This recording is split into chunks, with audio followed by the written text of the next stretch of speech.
चूहे को मिली हल्दी की गांठ, वो पंसारी बन बैठा। बड़ी मुश्किल से उन्हें जीत मिली है। उनका भविष्य कहाँ है, शहर की जनता जानती है। धीरे धीरे सामने आ जाता की गई है। जिनकी कमियां पाई जाएंगी उनके विरुद्ध कार्रवाई भी होगी। कार्यकर्ता पर भारतीय जनता पार्टी प्रदेश नेतृत्व का कैमरा लगा है। प्रत्येक भारतीय जनता पार्टी के प्रत्येक कार्यकर्ता की जानकारी प्रदेश नेतृत्व को है कि किसने क्या किया, वो किस पे क्या आरोप लगा रहे, इसके विषय में तो हमारे प्रत्याशी जी बता सकते हैं। 1975 में इंदिरा गांधी ने देश के ऊपर आपातकाल थोप दिया था। लोकसभा चुनाव के बाद सहारनपुर में जिस तरह का जय जिन बाहर निकल कर आया, यो कहा जाए जयचंदो का या आस्तीन के सांप का जो जिन बाहर निकल कर आया, किस तरह का जिन है और किस तरह के चुनाव में कमियां रही है, क्या चूक रही है, बातचीत करेंगे, चर्चा करेंगे। जीडी न्यूज़ के साथ जो है अभी हाल में मौजूद है जिला अध्यक्ष सहारनपुर डॉक्टर महेंद्र सिंह सैनी। इनसे बात करेंगे, चर्चा करेंगे किस तरह के आस्तीन के सांप इस चुनाव में दिखाई दे रहे हैं। प्रत्याशी ने जिस तरह की बात रखी है और जयचंदो की बात प्रत्याशी ने की है, आखिर वजह क्या रही है, चूक क्या रही है। 5 विधानसभाओं से जुड़ी हमारी लोकसभा सहारनपुर है, इसमें जो कौन सी विधानसभा में आखिर चूक क्या रही है, वजह क्या रही है। जी महेंद्र जी, आपका जीडी न्यूज़ पे बहुत बहुत स्वागत है। आपका भी बहुत बहुत स्वागत। प्रत्याशी महोदय जय राघव लखनपाल ने जिस तरह से चुनावी के बाद में, चुनाव के बाद में जिस तरह के जिन को बाहर निकालने का कार्य किया, बोतल में से जिन को बाहर निकालने का कार्य किया, वो आस्तीन का जिन, आस्तीन के सांप हो जाए, जयचंदो के बाद जो उन्होंने किया, कितना वास्ता रखते हैं आप उनकी उस बात से, कितना इत्तेफाक रखते हैं। देखिए, भारतीय जनता पार्टी के प्रदेश नेतृत्व ने आभार की समीक्षा की और समीक्षा अधिकारी यहाँ सहारनपुर में आए। उन्होंने प्रत्येक कार्यकर्ता से बात की। वो सारा विषय प्रदेश नेतृत्व के हाथ में जा चुका है और प्रदेश नेतृत्व ही उस पर संज्ञान लेगा। नहीं, हंगामा तो खूब मचा है सर्किट हाउस में, जब जो आपका जो समीक्षा हो रही थी, पूरा आरोप प्रत्यारोप मचे थे उसमें भी।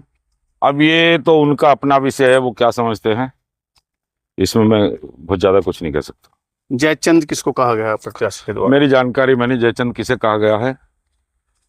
भारतीय जनता पार्टी में सभी कार्यकर्ताओं ने काम किया है और जिन लोगों ने, जिनकी कमियां पाई जाएंगी, संगठन के द्वारा समीक्षा की गई है।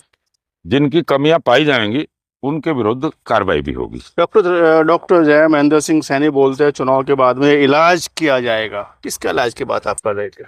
पार्टी में जो समीक्षा हुई है, समीक्षा में जो दोषी पाया जाएगा, जो सीधे दोषी पाया जाएगा, उनके खिलाफ अनुशासनात्मक कार्रवाई होगी। लगता है छिपे हुए आस्तीन के सांप अब ये नहीं कहा जा सकता करके निकालेंगे, क्योंकि छिपा हुआ तो रह नहीं सकता। संगठन भारतीय जनता पार्टी का जो प्रत्येक कार्यकर्ता पर भारतीय जनता पार्टी प्रदेश नेतृत्व का कैमरा लगा है।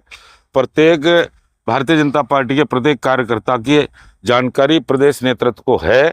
ऐसा कोई छुपा हुआ नहीं हो सकता। जिसने गलतियां की हैं वो उन्हें भुगतनी तो पड़ेंगी। एक कहावत है या को आ जाए कि एक शेर है, कुछ तो वजह रही होगी, कोई बेवफा नहीं होता। जिस तरह की बात है जय राघव लखनपाल ने की है कि जय आस्तीन के सांप बताया है, अपनी पार्टी के, अपने संगठन के जुड़े लोगों को जो आखिर क्या वजह रही होगी जो जय बेवफाई किसने दिखाई है। तो कुछ तो पर्दे के पीछे कुछ तो है। इस विषय में कि किसने क्या किया, वो किस पे क्या आरोप लगा रहे, इसके विषय में तो हमारे प्रत्याशी जी बता सकते हैं। बातचीत हुई? भारतीय जनता पार्टी के सभी कार्यकर्ताओं ने मेहनत की है, संगठन के कार्यकर्ताओं ने मेहनत की है और ये 5 लाख वोट लगभग भारतीय जनता पार्टी को मिला है।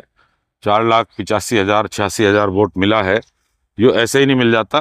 भारतीय जनता पार्टी के कार्यकर्ताओं ने मेहनत की, परिश्रम किया और वोटर्स ने वोट दिया, इसलिए मिला है। आप दूसरे टर्म में जिला अध्यक्ष बने हैं, जय 2014 में सीट जीत जाती है मोदी लहर में, 2019 में फिर जय हार का सामना करना पड़ता है। वर्तमान में अभी जो चुनाव हुए इसमें भी हार का सामना भारतीय जनता पार्टी को सहारनपुर सीट पर करना पड़ा है। आखिर वजह क्या मानते हैं? 2014 अगर आपने समीक्षा की होगी, इसमें 2024 में इस चुनाव की हार सीधा सा दिखाई दे रही है। भारतीय जनता पार्टी ने चुनाव पूरी मेहनत के साथ लड़ा, मगर कांग्रेस ने संविधान बचाओ का नारा देकर झूठ फैलाया और आरक्षण समाप्त करने का, चुनाव समाप्त कर देने का झूठ कांग्रेस ने फैलाया। वो उन्होंने जमीनी स्तर तक पहुंचाया।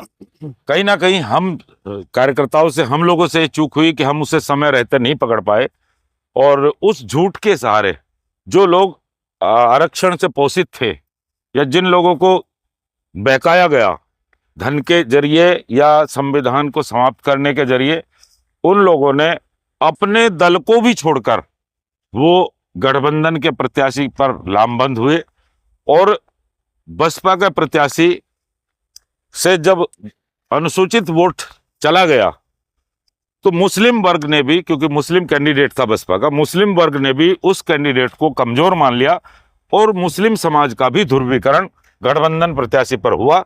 इसलिए हमें हार का मुंह देखा। मतलब जो है डॉक्टर महेंद्र सिंह सैनी ऐसे जिला अध्यक्ष मानते हैं कोई आस्तीन का सांप नहीं है, कोई जयचंद हमारे बीच में नहीं है। जो आरोप प्रत्यारोप का जो है दौर चला है, जो निरर्थक दौर है, जो वजह रही है वो केवल जो समीकरण बदलने की, संविधान की वजह से जो इस चुनाव में हार जीत मिली है सहारनपुर के। अगर बात हार के सभी पक्षों की समीक्षा की जा रही है, और समीक्षा के बाद ये निर्णय प्रदेश नेतृत्व को लेना है। सारे विषय जो भी हैं, प्रत्येक कार्यकर्ता ने अपनी शिकायत वहां दी है, समीक्षा अधिकारी को दी है, वो शिकायत वहां गई है, उस पर विश्लेषण हो रहा है और प्रदेश उस पर निर्णय लेगा। विकास की रेल पे भारी पड़ रहा है संविधान की बात।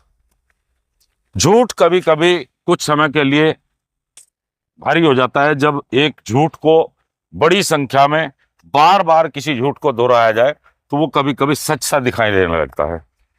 वो झूठ कांग्रेस ने जो फैलाया, कांग्रेस आज संविधान की बात करती है। शपथ ग्रहण में कांग्रेस के सांसद संविधान की प्रति लेकर शपथ लेते हुए दिखाई दिए। कांग्रेस सबसे बड़ी संविधान की विरोधी है। कांग्रेस ने 1975 में 25 जून 1975 में इंदिरा गांधी ने देश के ऊपर आपातकाल थोप दिया था और संविधान को भी बिल्कुल जीरो कर दिया था। असंवैधानिक कहना चाह रहे हैं आप? मतलब कांग्रेस ही संविधान की सबसे बड़ी दोषी है। कांग्रेस ने 75 बार संविधान में संशोधन किए और 1977 में जब सरकार जा रही थी उस समय तो अपनी सरकार को बचाने के लिए 25 जून 1975 को इंदिरा गांधी ने रात के समय संविधान में संशोधन करके और सारे देश के नेताओं को जेलों में डाल दिया गया था। वो प्रेस पे पाबंदी लगा दी गई थी, किसी को भी बोलने की आज़ादी नहीं थी। जो भी कोई विरोध करता था उसे जेल में जाना पड़ता था और इतनी यातनाएं झेलनी पड़ी।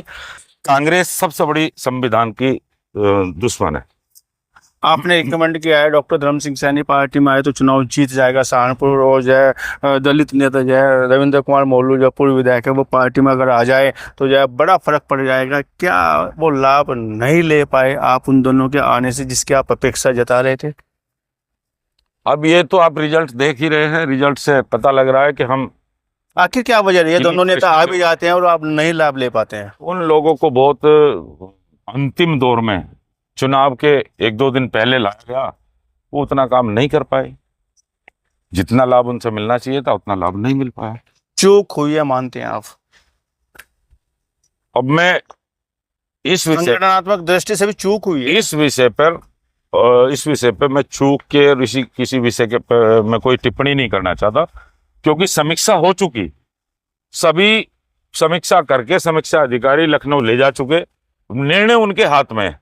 उस निर्णय से जब प्रदेश नेतृत्व निर्णय लेगा, उस निर्णय से पता लगेगा कि कहाँ क्या हुआ है, और अगर कहीं चूक हुई तो उस पर निर्णय लिया जाएगा। जनता के इस निर्णय से 2027 पर कितना फर्क पड़ने वाला है? 2027 में हम जो कमियां हुई हैं, जो हम झूठ को, कांग्रेस के झूठ को जनता में उजागर करने में थोड़ा चूक गए हैं, उसे हम पहले से उस तरफ चौकन्ना रहेंगे और अपने संगठन को पूरी तरह से चुस्त दुरुस्त करके अभी से जनता के बीच में जा रहे हैं।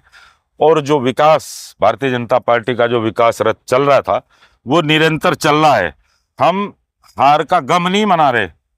हम इस देश के अंदर दूसरी बार ऐसा हुआ है कि जो किसी प्रधानमंत्री ने लगातार तीसरी बार प्रधानमंत्री पद की शपथ ली, तीसरी बार पूर्ण बहुमत की सरकार बनी, लेकिन 400 पार का नारा सिद्ध नहीं कर पाए। 400 पार का नारा नहीं हो पाया। देश की जनता ने हमारी बात को हो सकता है किस तरीके से लिया, मगर ये इस देश के आजाद भारत के इतिहास में ये दूसरा ही प्रकरण है। 60 साल बाद पहली बार, एक बार 60 साल पहले हुआ था, अब 60 नेहरू साल जी के, बने थे। हाँ, अब 60 साल के बाद पहली बार देश के यशस्वी प्रधानमंत्री नरेंद्र जी मोदी ने तीसरी बार पूर्ण बहुमत की सरकार बनाई, प्रधानमंत्री पद की शपथ ली। प्राण प्रतिष्ठा आप करते हैं, राम मंदिर आप बनाते हैं, लेकिन गठबंधन प्रत्याशी ये कह रहे हैं, जो अभी हाल फिलहाल में सांसद बने हैं इमरान बसु साहब, कि राम उनके काम नहीं, राम तो मेरे काम आए हैं। क्या कहना चाहेंगे? कुछ लोग लोगों को लिए भी खूब बता रहे हैं आज। कुछ लोग जरा सी, वो एक कहावत है हमारे देहात में, चूहे को मिली हल्दी की गांठ, वो पंसारी बन बैठा। बड़ी मुश्किल से उन्हें जीत मिली है, उनका भविष्य कहाँ है शहर की जनता जानती है, धीरे धीरे सामने आ आप जाएगा। भी जानते हैं? मैं तो नहीं जानता, मगर जानना चाहेंगे कि इसकी चर्चा मैं भी नहीं करना चाहता, समय आएगा, समय पे करेंगे। चलिए, बातचीत करने के लिए आपका बहुत बहुत धन्यवाद, बहुत बहुत आभार डॉक्टर महेंद्र सिंह बहुत सैनी। बहुत धन्यवाद।